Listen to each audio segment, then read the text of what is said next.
Selamat pagi menjelang siang. Saya atas nama Febriano Breaking Stevandaro dengan NIM 220751173 dari kelompok 6 akan mempresentasikan materi yang berjudul pendapatan pribadi dan ekonomi sektor publik. Yang pertama itu pendapatan sektor pribadi dan ekonomi sektor publik itu bagaimana pajak penghasilan pribadi menjadi sumber pendapatan utama negara dan digunakan untuk membiayai layanan publik serta mengurangi ketimpangan. Yang pertama itu gross income atau pendapatan kotor. Semua pendapatan yang diterima termasuk gaji, bunga, dividen, keuntungan usaha, sewa, dan kapital. Yang kedua itu adjusted gross income atau AGI. Pendapatan kotor dikurangi beberapa pengeluaran tertentu seperti kontribusi pensiun, alimoni, dan sebagian biaya kesehatan. Dan yang terakhir itu taxable income atau pendapatan kena pajak.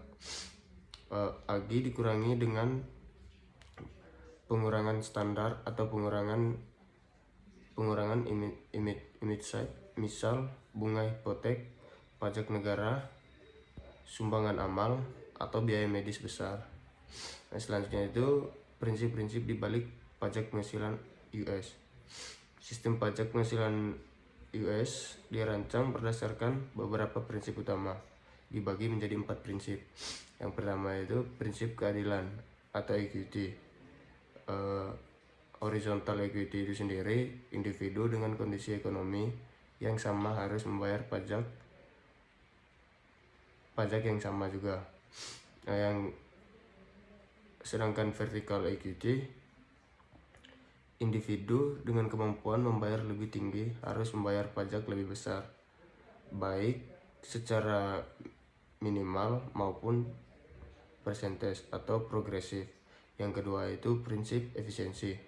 Pajak seharusnya tidak menimbulkan distorsi besar terhadap keputusan ekonomi, seperti keputusan bekerja, menabung, atau berinvestasi. Sistem pajak yang baik meminimalkan debt loss atau kurangi efisiensi akibat perubahan perilaku wajib pajak. Dan yang ketiga yaitu prinsip sederhana dan transparan. Sistem pajak harus mudah dipahami dan diterapkan serta transparan sehingga masyarakat tahu berapa besar pajak yang dibayar untuk apa yang digunakan. Dan yang terakhir itu prinsip fleksibilitas. Sistem pajak harus mampu beradaptasi dengan perubahan kondisi ekonomi, misalnya melalui penyesuaian bracket atau pengenaan pajak baru. Dari permasalahan praktis dalam penerapan sistem pajak penghasilan dibagi menjadi 4. Yang pertama itu penentuan pendapatan kena pajak. Sulit membedakan antara pengeluaran konsumsi pribadi dan pengeluaran bisnis, terutama bagi wira swasta. Banyak pengeluaran yang abu-abu seperti perjalanan bisnis yang juga untuk relaksi atau hiburan yang diklaim sebagai biaya usaha. Dan yang kedua itu pengurangan dan kredit pajak. Banyaknya pengurangan dan kredit membuat sistem menjadi kompleks dan membuka peluang penghindaran pajak. Pengurangan tertentu seperti bunga hipotek dan pajak negara bagian lebih menguntungkan kelompok pendapatan tinggi. Yang ketiga itu unit pajak.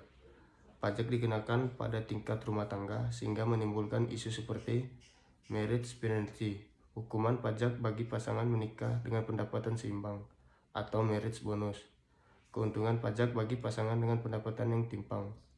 Yang keempat itu waktu pengakuan pendapatan. Penentuan kapan pendapatan diakui atau dapat dimanipulasi untuk memudahkan pembayaran pajak. Dan yang terakhir itu administrasi dan kebutuhan. Kompleksitas sistem menyebabkan biaya administrasi dan kepatuhan tinggi, baik bagi pemerintah maupun wajib pajak. Banyak wajib pajak membutuhkan jasa konsultan pajak atau perangkat yang khusus. Dan bagian yang terakhir itu perlakuan khusus terhadap pendapatan modal. Yang pertama itu capital gains atau keuntungan modal. Capital gain atas aset yang dipegang lebih dari 1 tahun atau long term dikenakan tarif lebih rendah dibandingkan pendapatan biasa. Pajak capital gain hanya dikenakan saat aset dijual, bukan saat nilainya naik, sehingga mendorong penggunaan penjualan aset. Yang kedua itu dividen. Sejak tahun 2003, dividen dari saham tertentu juga dikenakan tarif lebih rendah, setara dengan capital gain jangka panjang. Dan yang ketiga itu bunga tabungan dan obligasi umumnya dikenakan tarif pajak biasa. Dan yang keempat itu perilakuan khusus lain.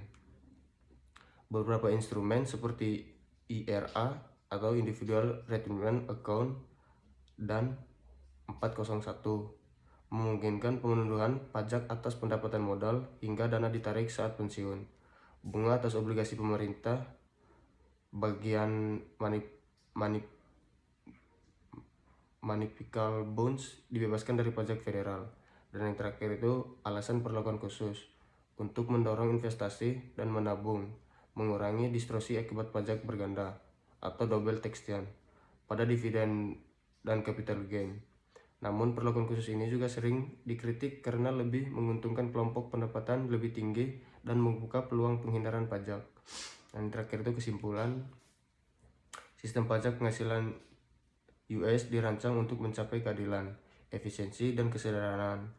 Namun, dalam praktiknya menghadapi tantangan besar dalam hal kompleks administrasi dan perlakuan khusus terhadap pendapatan modal. Perlakuan khusus ini, meski bertujuan mendorong investasi, seringkali menimbulkan ketimpangan dan historis baru. Oleh karena itu, reformasi pajak yang berkelanjutan tetap menjadi agenda penting dalam ekonomi sektor publik. Sekian presentasi dari saya. Terima kasih atas perhatiannya.